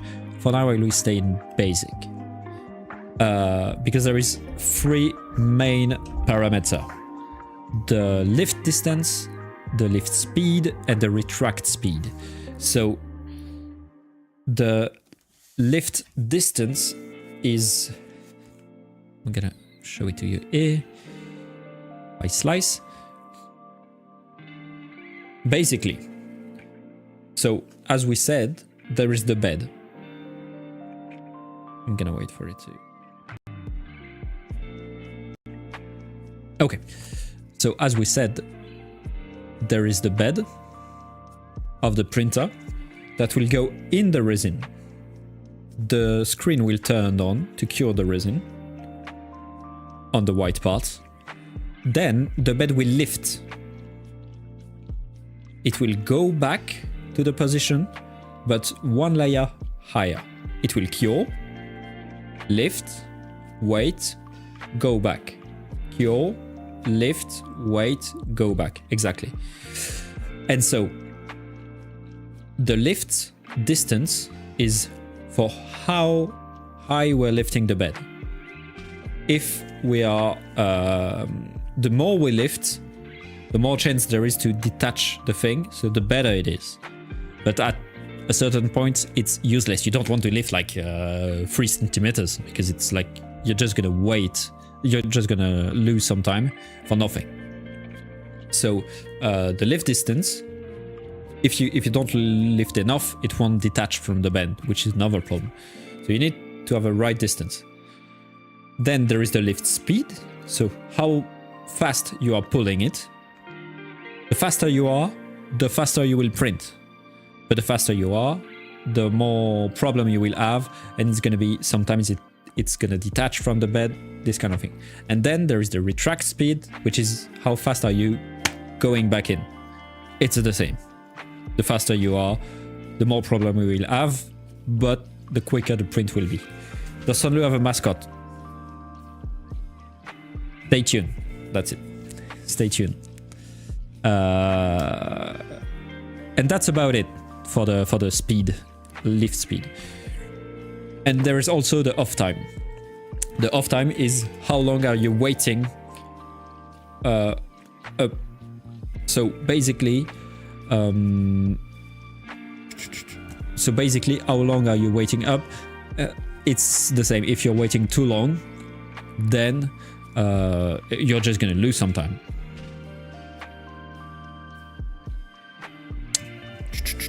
Oh, thank you, Bill Smack. I'm gonna look at it. And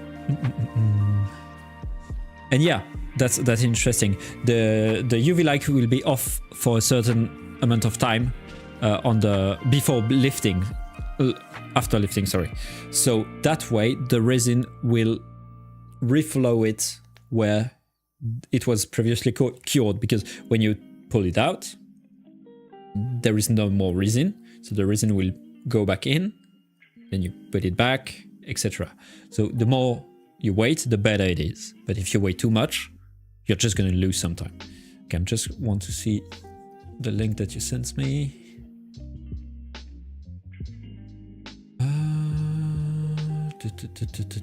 Calibrating 3D resin exposure. I'm going to send you the link to everyone.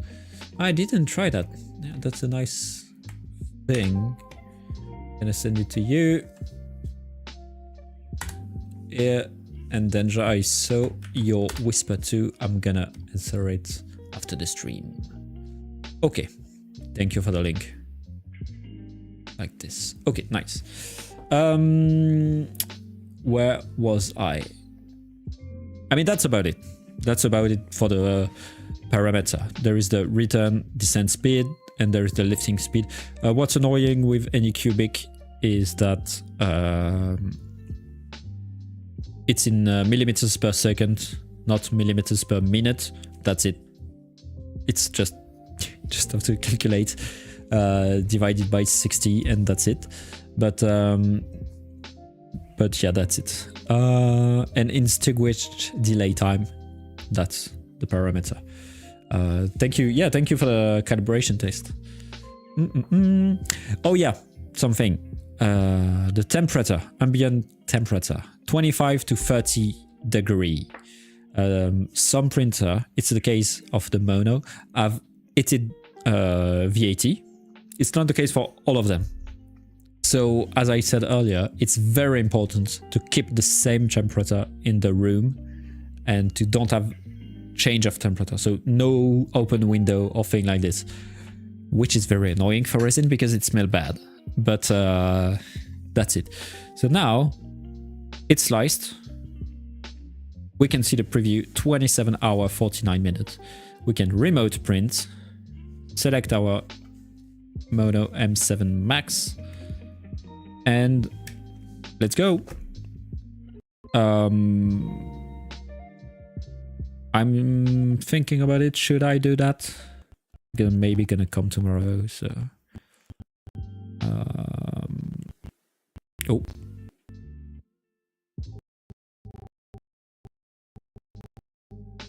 It's gonna lag when it's slicing, when it's sending, sorry. I don't know if you can still hear me.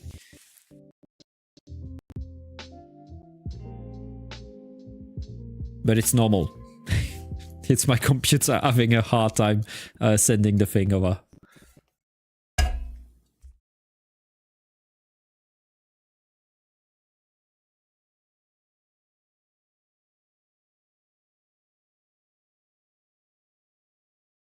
Okay, I don't know if it's good.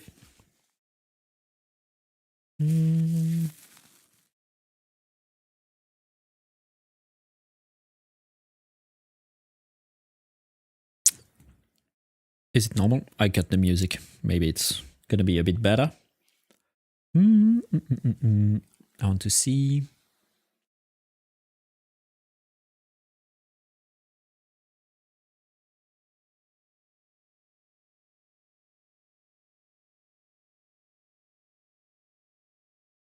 Okay, I stopped the thing.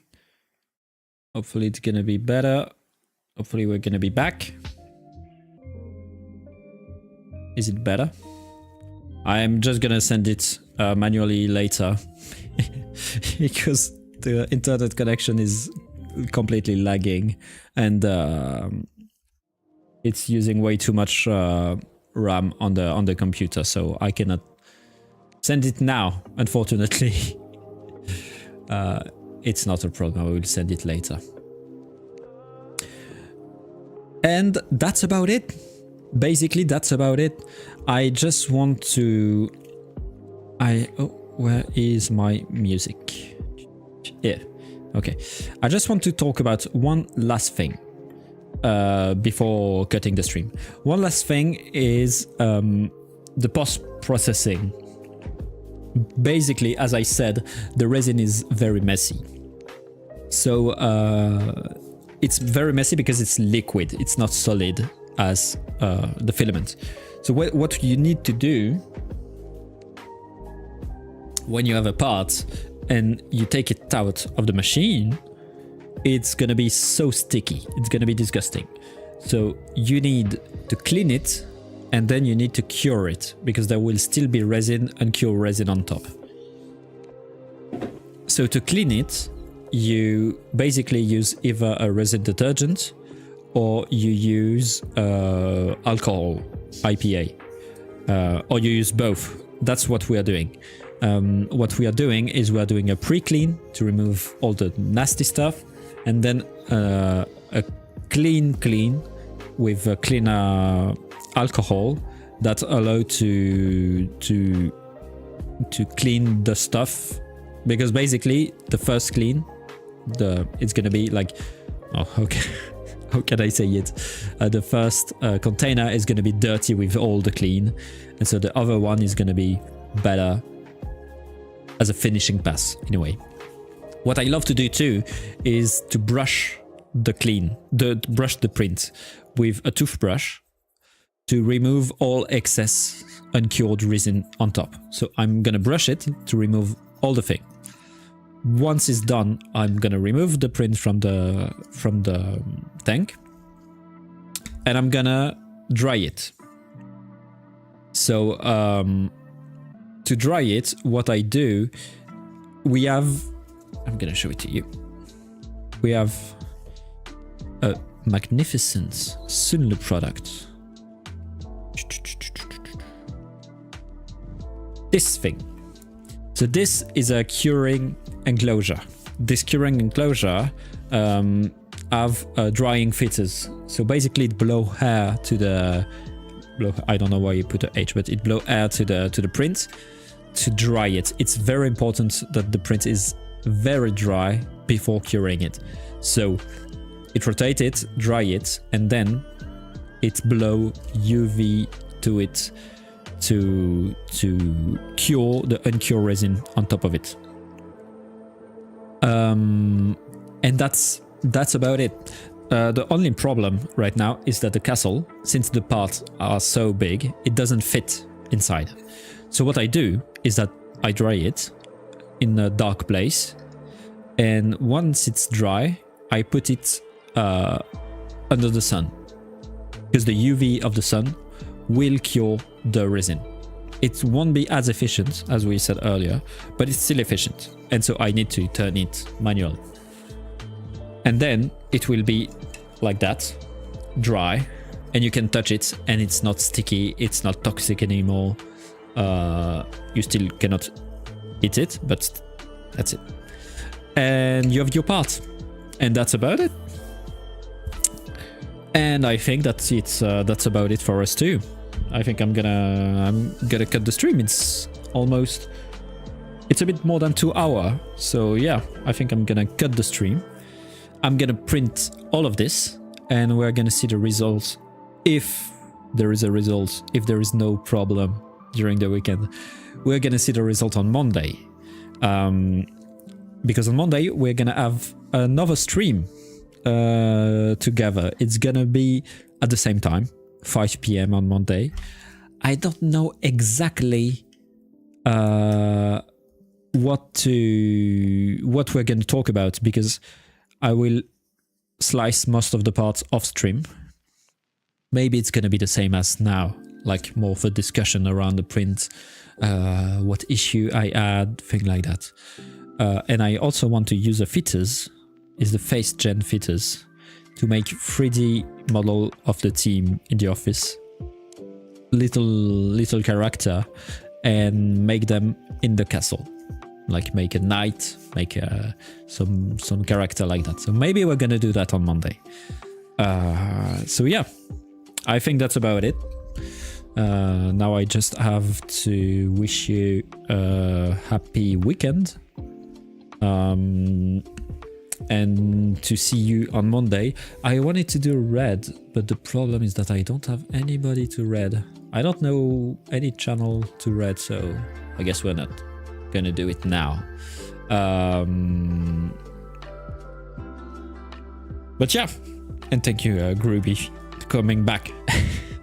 Have a good weekend. Happy Women's Day tomorrow.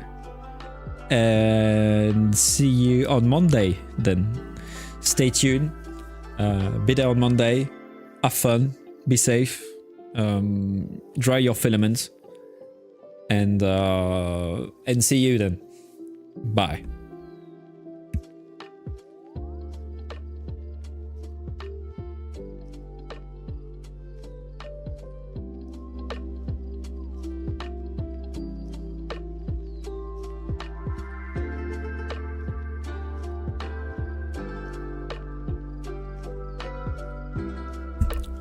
I'm gonna read. I don't know who that is. I'm just gonna check. Okay, let's. Okay, I'm not done after all. I just want to check. Give me a second.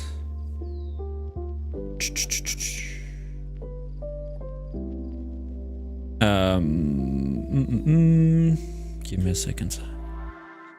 I don't. Okay. Flash red. Yep.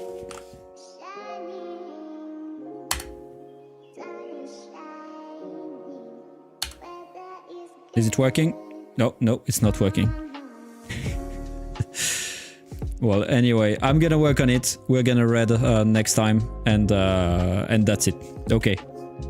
See you on Monday then. I'm gonna try to. I cannot. Why cannot I read? Is it a right username?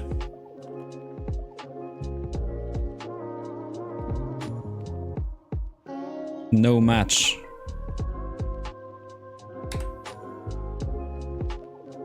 I don't know why. I don't have any match. Police cake. Let me look at it. Oh, maybe because I'm stupid. That's often the problem.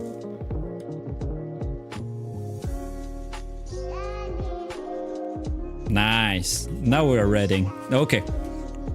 Sorry for that. Okay, well, see you then. In 3, 2, 1. Rating.